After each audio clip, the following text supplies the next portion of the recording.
మన ప్రభువును రక్షకుడైన యేసుక్రీస్తు నామంలో grace of life Telugu podcast channel వీక్షిస్తున్న దేవుని బిడ్డలందరికీ మా శుభాభివందనాలు. ప్రియమైన దేవుని బిడ్డలారా, ఈరోజు మరొక అంశంతో మీ ముందుకు రావడానికి దేవుడు నాకెంతో కృప చూపించాడు. లోకాసు వార్త 19వ అధ్యాయం 1-10 వచనాలను మనం గమనించినట్లయితే, యేసయ్య సంచరించుచు యెరికో పట్టణంలోనికి ప్రవేశించి దాని గుండా వెళుతూ ఉంటాడు. అలా వెళ్తున్న క్రమంలో మరి ఆయనకు ధనవంతుడును సుంకపు గుత్తదారుడైన జక్కయ్య మరి యేసు ఆ మార్గమున వస్తున్నాడని తెలుసుకుంటాడు. ఇంతకీ యెరికో పట్టణం అంటే దేవునికి ఆహ్వానం లేని పట్టణము, లేక శపితమైన పట్టణము అని అర్థం. ఇంకా చెప్పాలి అంటే లోకంకు సాదృశ్యముగా ఉంది. చూడండి, లోకంలో ఉన్న మనుషుల హృదయాల్లో డబ్బుకు, కోరికలకు, అల్లరితో కూడిన ఆటపాటలకు, సమస్తానికి కూడా మానవుని హృదయంలో ఆహ్వానం ఉంటుంది. కానీ దేవునికి మాత్రం ఆహ్వానం ఉండదు. యెరికో పట్టణం లాగా. యేసయ్య ఎంత ప్రేమ కలిగిన వాడు అంటే, నీవు ఆహ్వానించకపోయినా, ప్రేమించకపోయినా నిన్ను వెతుక్కుంటూ వస్తాడు.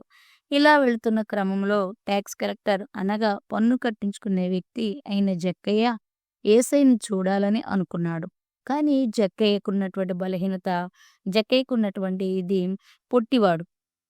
జనులు ఎక్కువగా ఉండటం వలన యేసయ్య ఆయనకు కనిపించుడు అని తెలిసి యేసయ్య వచ్చే త్రోవలో మేడు చుట్టూ ఎక్కి కూర్చున్నాడు. మరి నీ శరీరంలో ఏ బలహీనత ఉన్నా, లోపం ఉన్నా లెక్క చేయకుండా యేసయ్య వచ్చే త్రోవను గుర్తించగలుగుతున్నావా? ఆ మార్గం గుండా నువ్వు కూడా ముందే వెళ్ళి యేసయ్య కొరకు కనిపెట్టుకుని ఉండాలి అని ఆలోచించగలుగుతున్నావా? ఎందుకంటే జక్కయ్య మంచి ఒక ఉన్నత పదవిలో ఉన్నటువంటి ఒక వ్యక్తి, ట్యాక్స్ కలెక్టర్, పన్ను కట్టించుకునేటువంటి ఒక అధికారి. శరీరంలో ఏ వ్యాధి లేదు, కానీ మంచివాడు, ప్రజలకు మేలు చేసే యేసయ్యను చూడాలని చిన్న కోరిక ఉంది అంతే. ఎందుకంటే ఆ రోజుల్లో ప్రజలందరూ కూడా యేసయ్య స్వస్థతలు చేస్తాడని, అద్భుతాలు చేస్తాడని, మరి వెలివేయబడిన కుటుంబాలను కలుపుతాడని, ఈ రీతిగా సూచ్యక్రియలు, మహత్కార్యాల కొరకు ప్రజలందరూ కూడా యేసయ్య దగ్గరకు వెళ్తూ ఉండేవాడు. అయితే జక్కయ్యకి అట్లాంటి ఇబ్బంది ఏమీ లేదు. కానీ ఇన్ని చేస్తున్నటువంటి యేసు ప్రభువారు ఎవరో చూడాలనేటువంటి ఒక చిన్న ఆశ మాత్రమే జక్కయ్యకు ఉన్నట్లుగా మనం చూడగలుగుతా ఉన్నాం. ఎందుకంటే లోకజం అయితే శరీరానికి వ్యాధి లేకపోయినప్పటికీ కూడా జక్కయ్య ఆత్మకు వ్యాధి ఉన్నదని యేసయ్య గ్రహించాడు. ఎందుకంటే లోకాసు వార్త 19వ అధ్యాయం 7వ వచనంలో అక్కడ ప్రజలు పాపిగా గుర్తించి యేసయ్య అతనితో ఉన్నందుకు సొనుక్కున్నారు. ఆత్మకు వ్యాధి అనేది ఎందుకు అన్నానంటే, ప్రజల దగ్గర అన్యాయంగా డబ్బులు వసూలు చేస్తాడు. ఎన్నో కుటుంబాల ఉసురు పోసుకుని ధనవంతుడై ఉన్నాడు.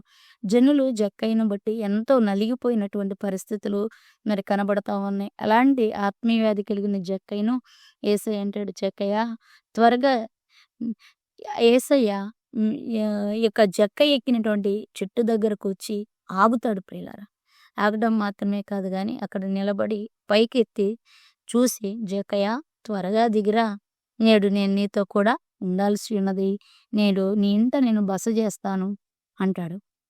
నిజంగా చూశారు ప్రియులారా, జక్కయ్యకి వ్యాధి లేదు, లేదా దేవుడేదో స్వస్థపరచాలన్న ఆలోచన లేదు. కానీ యేసయ్యను చూడాలని జక్కయ్య అనుకుంటే, జక్కయ్య అనుకున్న దానికి రెండింతలుగా దేవుడే జక్కయ్యను పేరు తెలుసుకుని జక్కయ్యను పిలిచి మరి జక్కయ్యతో మాట్లాడాడు. జక్కయ్య కొరకు ఒక్క నిమిషం ఆగిపోయాడు. ఈరోజు నువ్వు అనుకుంటున్నావేమో, నేను ఇలాంటి బలహీనమైన పరిస్థితిలో ఉన్నాను, మరి నేను నా తల్లిదండ్రులకి లేదా నాకు సంబంధించిన వారికి తెలియకుండా ఒక మోసపూరితమైనటువంటి బ్రతుకును, అదే జీవితం అనుకుని, అదే ప్రపంచం అనుకుని నేను బ్రతుకుతా ఉన్నాను. కానీ ఈరోజు నాకు జరిగిన అన్యాయాన్ని బట్టి, నాకు జరిగిన మోసాన్ని బట్టి నేను ఎవ్వరికి కూడా నా ముఖం ఎత్తి చూపించుకోలేను. నన్ను నేను మరి ఎవరి దగ్గర కనపరుచుకోలేనని ఒక్కదానిగా లేదా ఒక్కడిగా కుమిలి ఏడుస్తున్న పరిస్థితి, సందర్భం నీలో ఉందేమో నాకు తెలియదు. ఎప్పుడైతే జక్కయ్య ఒక్క మెట్టు యేసయ్య కొరకు మరి ఒక్కసారి యేసయ్య మీద ఆశ పుట్టిందో, యేసయ్యను చూడాలనుకున్నాడు, వెంటనే యేసయ్య ప్రేమ మరి జక్కయ్యను ఆకర్షించుకుంటూ పరిగెత్తుకుంటూ మేడి చెట్టు దగ్గరికి వెళ్ళిపోయింది. ప్రియులారా, మేడి చెట్టు దగ్గరికి వెళ్ళటమే కాదు, అక్కడ నిలబడింది, జక్కయ్యతో మాట్లాడింది, జక్కయ్యతో మాట్లాడాడు. అంత మాత్రమే కాదు, జక్కయ్యని అంటున్నాడు, నేను నీతో కూడా ఉంటాను జక్కయ్య, నేను నీతో స్నేహం చేస్తాను జక్కయ్య, నేను నీతో పాటు నీ ఇంటికి వస్తాను జక్కయ్య అని ప్రభువారు చెప్తున్నట్లుగా మనం గమనిస్తా ఉన్నాం ప్రియులారా. ఎంత గొప్ప దేవుడో మన దేవుడు. ఎందుకంటే మరి మనల్ని జక్కయ్య అంటే ప్రజలకు అసహ్యం. వారు పెట్టుకున్న పేరు జక్కయ్యకు పాపి అని పెట్టుకున్నారు ప్రియులారా. కానీ యేసయ్యకు జక్కయ్య అంటే ప్రేమ. అందుకే చెట్టు దగ్గరకొచ్చినప్పుడు కన్నులెత్తి చూసి పలకరించాడు, ఆహ్వానించాడు. యేసయ్యే జక్కయ్యను ఆహ్వానించాడు. ఆహ్వానం లేని పట్టణంలోకెళ్ళి మరి యేసయ్యని చూడాలనుకున్న జక్కయ్య ఏ చెట్టు క్రిందున్నాడో ఆ చెట్టు క్రిందకెళ్ళి మరి జక్కయ్యనే పరలోక రాజ్యమైనటువంటి తన ఆత్మీయ గృహానికి ప్రభువారు ఆహ్వానించినట్లుగా మనం చూస్తా ఉన్నాం. తన ప్రేమతో, తన మాటతో జక్కయ్య హృదయాన్ని గెలుచుకున్నాడు ప్రభువైన యేసుక్రీస్తు వారు. నీవు ఎలాంటి బలహీన పరిస్థితిలో ఉన్నా యేసయ్యపై చిన్న ఆశ ఉంటే చాలు. ఆయన నీ ప్రతి బంధకం నుండి కూడా నిన్ను విడిపిస్తాడు. ఎప్పుడైతే జక్కయ్యని యేసయ్య ఆహ్వానించాడో తన పాప స్థితిని దేవుని దగ్గర ఒప్పుకున్నాడు ప్రియులారా. ఇదిగో ప్రభువా, నేను నా ఆస్తిలో సగము బేదలకిచ్చుచున్నానంటున్నాడు. దేవుడు నువ్వు అన్యాయం చేస్తున్నావని చెప్పలేదు. నువ్వు బేదల దగ్గర డబ్బులు తీసుకున్నావని చెప్పలేదు. ఏమి కూడా ఏం చెప్పలేదు. ఏమన్నాడంటే జక్కయ్య నీ దిగొస్తే నేను నీతో ఉంటానన్నాడు. ఎప్పుడైతే ఒక మనిషి హృదయముకి యేసయ్య కృప, యేసయ్య వాక్యము లేదా పరిశుద్ధత టచ్ అవుతుందో వాళ్ళు వెంటనే వాళ్ళ పాప స్థితిని, నిజ స్థితిని ఆటోమేటిక్‌గా దేవుని దగ్గర ఒప్పుకుంటారు ప్రియులారా. జక్కయ్య కూడా అంతే. అయ్యా, నువ్వెప్పుడైతే నా ఇంట్లోకొస్తున్నావో, నా ఇంట్లో ఉన్నటువంటి బలహీనత ఏంటో తెలుసా? నాలో పాపపు ధనము, అన్యాయపు ధనము, నీకిష్టము లేనిది నా హృదయంలో నా ఇంట్లో ఉందయ్యా. అయితే నేను ఈరోజు నువ్వు నా ఇంటికొస్తున్నావు గనక, నేను అంత పవిత్రంగా నేను చూస్తున్నాను గనక, నాకున్నటువంటి ఆస్తిలో సగం పేదలకిస్తానయ్యా. అంత మాత్రమే కాదు, నేను ఎవరెవరి దగ్గరైతే అన్యాయంగా తీసుకున్నానో, ఆ తీసుకున్నది 4 మరలా నేను చెల్లిస్తాను ప్రభువా అని యేసయ్య చెబుతాడు ప్రియులారా. యేసయ్యను చూడాలని అనుకున్నా, కానీ యేసయ్య జక్కయ్యకున్నటువంటి ఆశ ఏంటంటే యేసెవరో చూడాలి అనుకున్నాడు అంతే ప్రియులారా. తన జీవితంలో ఒక హఠాత్ పరిణామం, ఇట్లాంటి ఒక ఆత్మీయ మలుపు తన జీవితం తిరిగిద్దని తను ఊహించాడో లేదో నాకైతే తెలియదు. కానీ యేసయ్య మాట జక్కయ్యను మరి ఆ యొక్క హృదయాన్ని, ఆత్మీయ రోగానికి స్వస్థత ఇచ్చినట్లుగా మనం చూస్తా ఉన్నాం ప్రియులారా. అందుకే అంటున్నాడు కదా, నేను ఎవరి దగ్గర అన్యాయం తీసుకున్నా దానికి నేను 4 చెల్లిస్తాను ప్రభు అన్నాడు. అయ్యా, కానీ యేసయ్య అతనితో అతనితో ఉన్నాడు గనుక తన ప్రేమను చూపించాడు. యేసయ్య చూపించే ప్రేమ ఈ లోక ప్రేమలా ఉండదండి. ఎందుకంటే ఎప్పుడైతే జక్కయ్య తన దోషం ఒప్పుకున్నాడో దేవుడన్న మాట లోకాసు వార్త 19:10 ఇతను అబ్రహాము కుమారుడే, నేడు ఈ ఇంటికి రక్షణ వచ్చి ఉన్నది.